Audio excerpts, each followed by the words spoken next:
So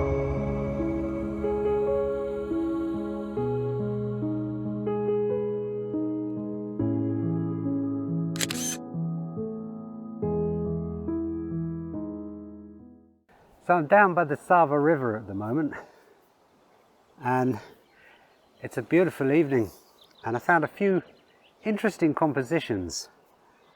Now the thing about coming down to places like this is there's no big sweeping mountain sceneries, nothing that really stands out.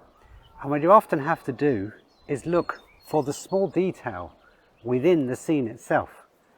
Now I've managed to pick out, just down here, there's some nice trees growing up on the edge of the riverbank here, with a nice bit of a nice branch sort of leaning over and sticking out. Now the soft evening light, the sun is setting over there and it's quite low now, so the soft evening light is falling nicely on those branches and giving them some lovely colour. And I think I'm going to go for an upright composition and get some of the nice light that's falling on the river and the shadows just on the edge here. I think it's going to make a nice composition, so let's see what we can do. Now, quite often when composing a shot like this, I'm going to go for an upright. The great thing about using a telephoto lens is how we can zoom in and find that detail. Find those interesting parts of the scene. It's really, really nice. I seem to be losing the light a bit, but I'm going to use this opportunity to fix my composition and then hope that the light comes back when I need it. I think I'm going to go for a change the aspect ratio here to a 4:3, because the interest, I want to pull back a bit and get that tree a bit on the right in the distance. It's kind of nice. It can be quite tricky getting everything lined up, and that's why sometimes it's good to use the opportunity when the light is not so interesting to set up your composition. I've got a polarizer on, so I'm going to use that polarizer to try to bring out some of the richness, the contrast in the vegetation there. What it does, I've got a Case K9 filter holder with a circular polarizer on it, and it's really helping to bring out the colour there. And what's great also is if I need to, I can put a grad on there. So it seems as though the sun has dipped a bit too low now, and now the contrast between the tree itself and that sky behind is way too bright.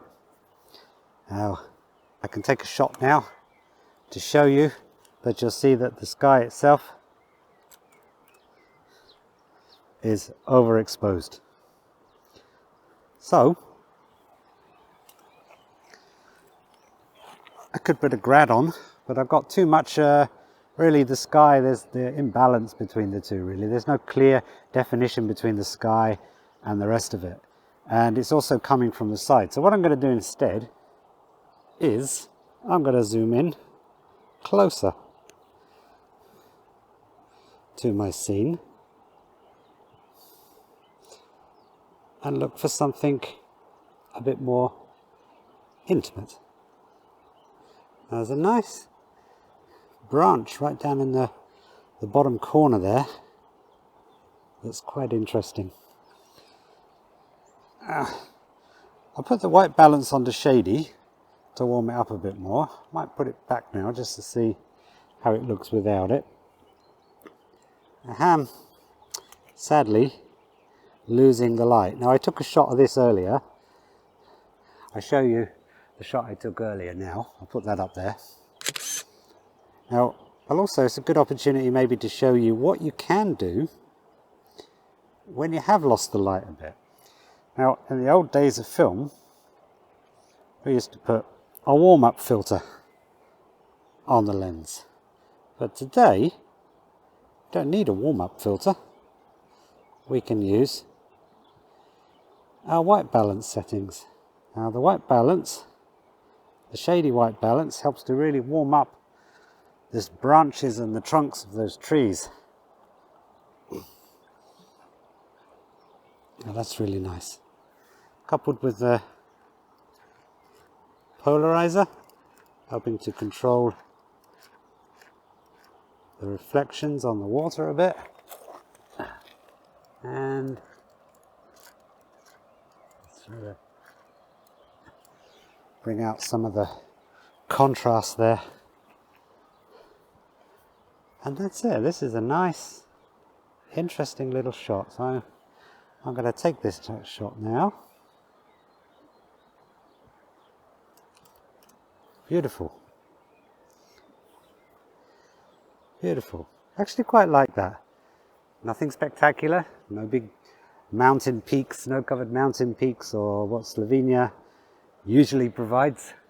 But sometimes it's good to look for the beauty within the scene itself. I actually really like that. Let's see now as well. Let's try it with a 3x2 crop. Let's bring it up a bit. I'm still coming close, so I still cut out most of that sky, and I haven't got all of the sky there. So let's take a shot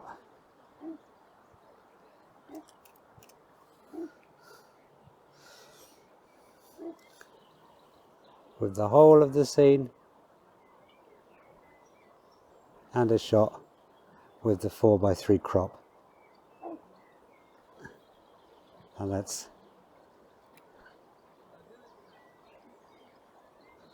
really nice.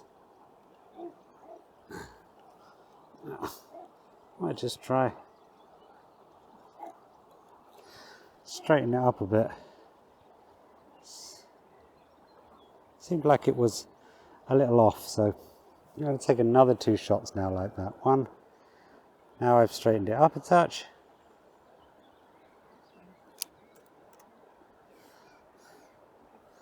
And one of the 4x3.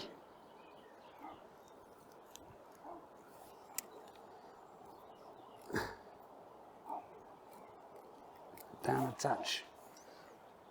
And for the birds to move out of the way.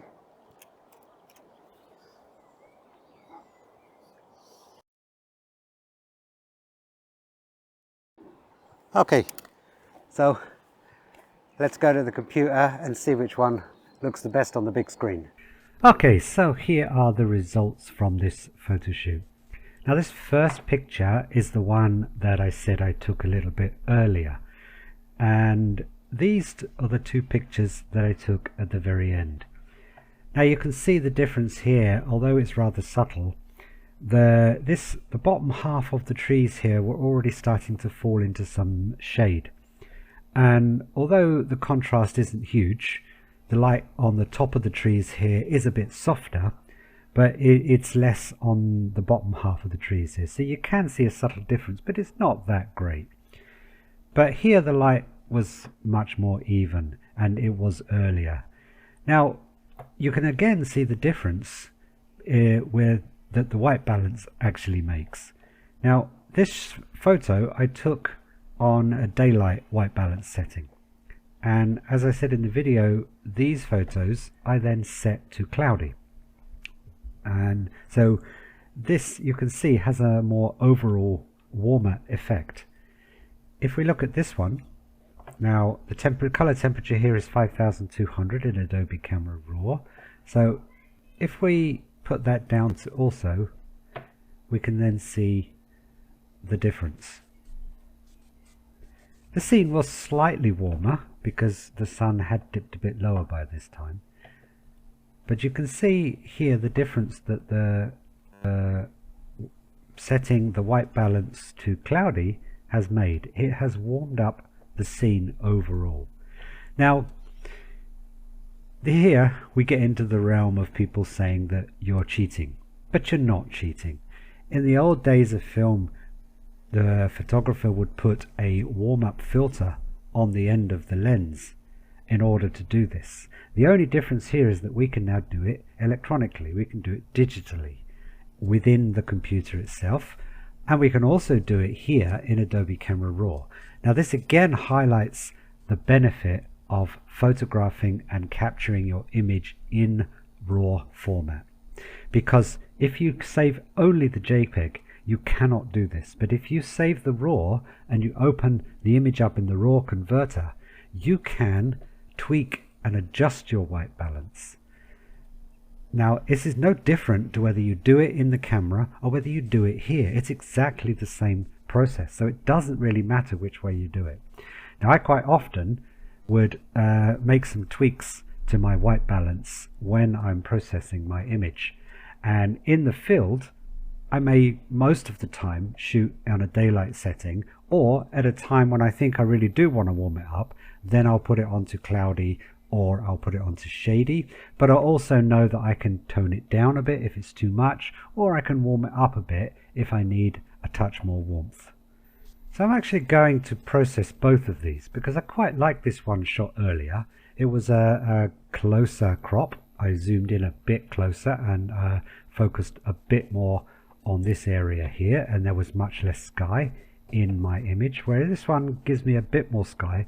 And the sky is, although it's not actually burnt out, if we go over and look here on the histogram, you can see that there's no clipping here. So the sky itself isn't actually burnt out, but it is very bright white. So we might be able to pull that back using the highlights tool.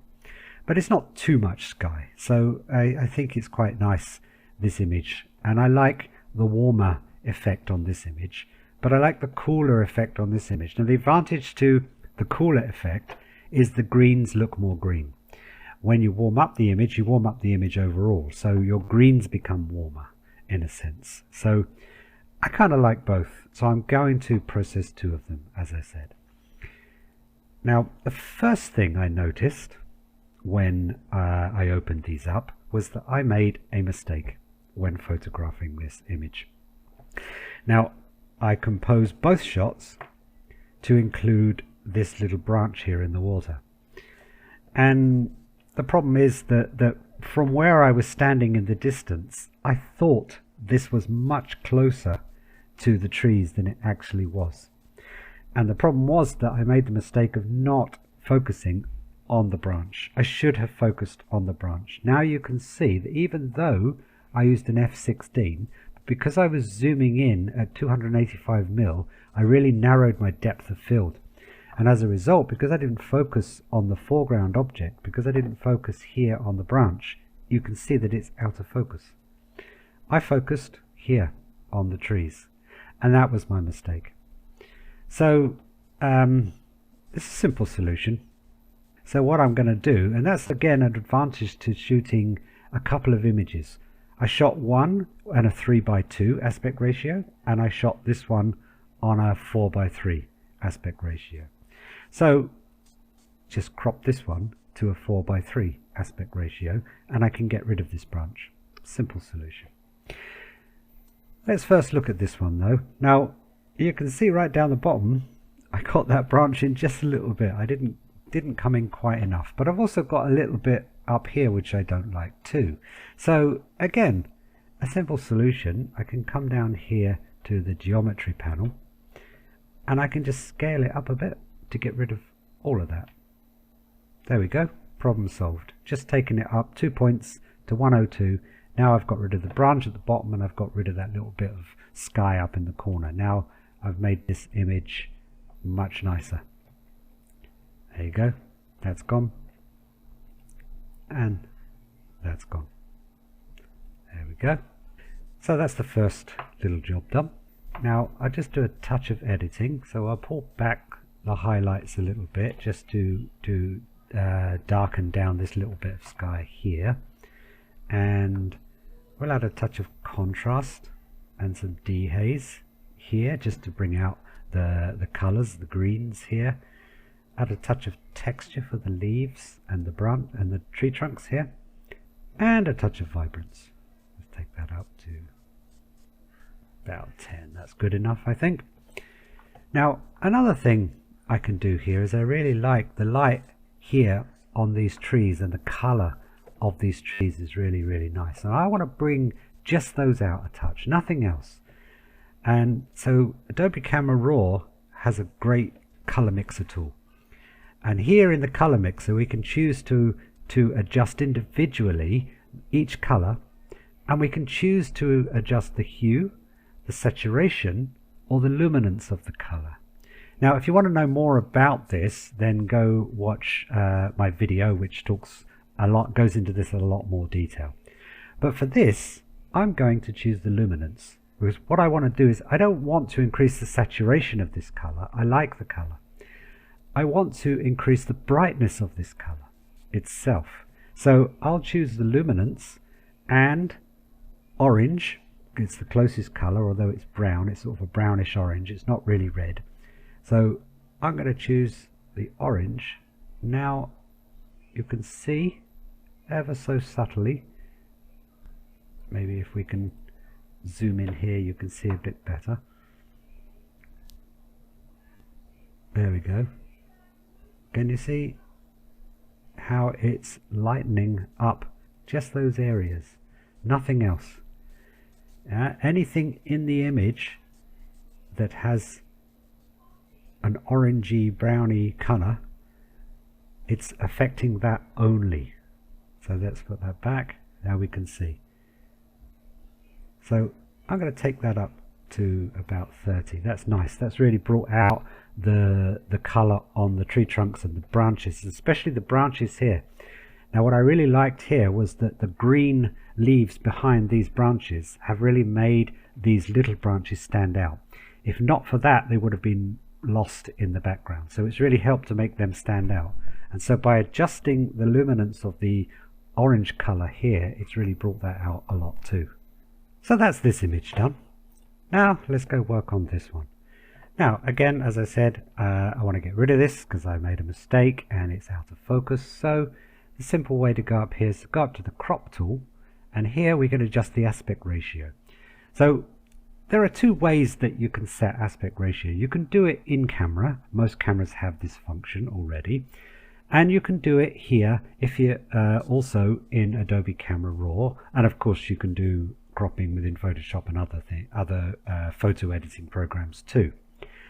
Now, why should we do it in camera and why should we do it here? Well, two reasons really. If you do it in camera, then you're able to more easily visualize how it will look in that aspect ratio. And so sometimes if you're not sure whether a certain aspect ratio will work, then you can do it there and then in camera.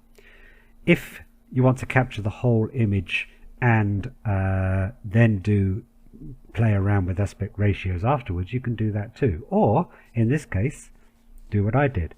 Now you can shoot one in the full 3:2 aspect ratio and then shoot one in the other aspect ratio you're thinking of trying, and that way you're easily covered with both.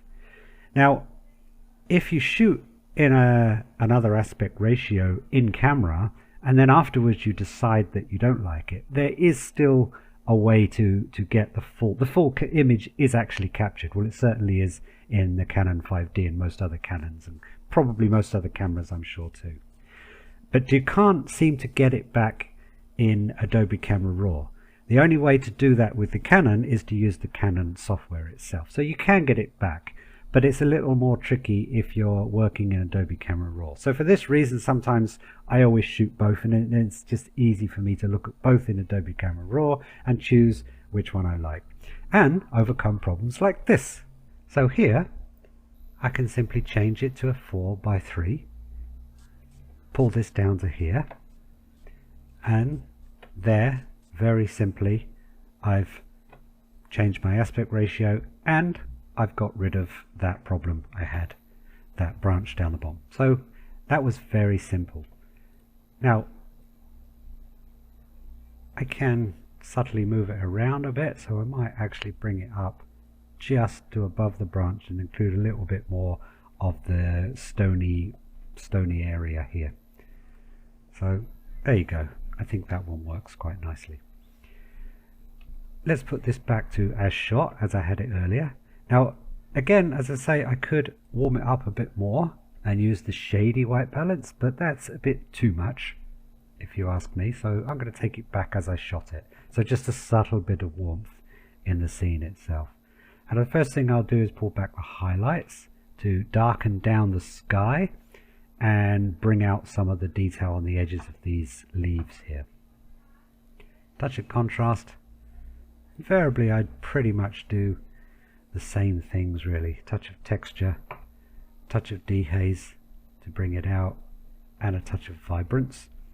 And again I'll come down to this color mixer, the luminance, and I'll lighten up the oranges again, because I really think, see, and especially in this one, it's really brought it out nicely. It's really brought out those branches nicely. Look at that, it's beautiful. Look at the difference.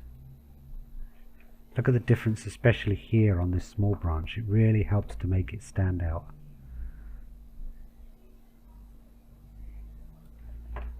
It's really brought out the colors and the light on the trees here nicely. That's really beautiful. I like that. So that's very simple. Very, very simple piece of editing.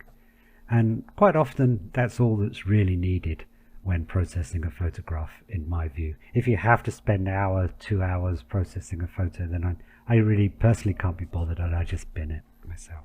These are the two I like. I got one from earlier and a warmer one from later. So I hold down the shift key and I can select both of those, and I can open both directly into Photoshop. So here they are, pretty much finished, I think. Maybe I can, in this one, darken down that background a touch more here. That's actually maybe a little bit more. I don't like to take it too much. Yep, I like that. That's good. And that's it really. Two very simple images, nothing outstanding. So where will I put them? Well, as always, I'll put them up on Fine Art America, and I'll put them up on my Smugmug website. I have a gallery on my Smugmug website, photos of trees. So these are trees, so it's ideally. So I'll go in here and I'll upload them directly to this gallery. There we go. Select them both. That's now uploading. And the same here. I've got a trees gallery or collection here on Fine Art America. So I can just simply upload multiple images. Upload. Upload. That's done. So now if we go to my site,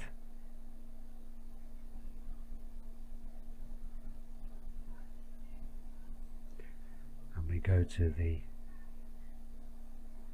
photos of trees gallery, they're there at the bottom and automatically made for sale. Those are both now uploaded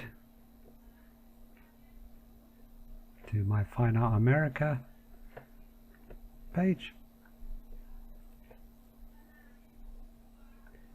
They're now both available for sale there. So there you go. As I said, nothing spectacular about these images, but they're nice. They're nice kind of woodland images.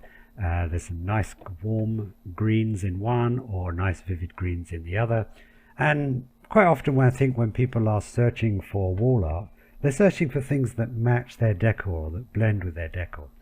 So something like this, I think, is typically something that would sell. I'm often quite surprised at what sells. In the early days when I was selling, I was putting up all my wow photos and things that I thought that were really outstanding and that people would buy. And sometimes I put up photos that I didn't think were that great, or I didn't think that people would buy. And 9 times out of 10, what people bought were the photos I didn't think people would buy. So now my whole thinking and my whole approach to selling photos for wall art is completely different. So I hope you found this useful. And as always, if you did, please give this video a like. And if you're new to this channel, please subscribe and click that notifications bell to make sure that you get notified of all my future videos. And as always, if you're interested in Fine Art America, there's a link to Fine Art America down below. and also the links to some videos on how you can link your own website. If you're not using a Smugmug website, if you're using another kind of website, WordPress or something like that, there's a way that you can actually link your images for sale to your Fine Art America site. And now this is what I do for my WordPress site, and it works a treat. Or if you're interested in getting a Smugmug website, which is a whole lot easier, because you can simply, with Smugmug, as you can see, you just upload the whole full resolution photo. You don't need to make any adjustments. If in my WordPress site I need to resize my images, I need to do all sorts of things to put it up there on that website. But with Smugmug you don't have to do that. And the advantage is that you can upload your whole the whole shoot, all of the full-size JPEG images. And it also acts as storage, cloud storage of your images, because you can download those images anytime. But also by just simply doing that, I simply uploaded the full size image and it's made it for sale, and it's automatically created all the thumbnails, the low res images for viewing on the screen. But at the same time, it's very easily made these images for sale. So at any time someone can go in and purchase a print, a download, license the image, whatever you've got set in your Smugmug account. So there are huge advantages to both. So if you are interested in Smugmug, you can get a 15% discount using my affiliate link down in the description. So go check that out if you are interested. And again, thanks for watching, and catch you later. Bye bye.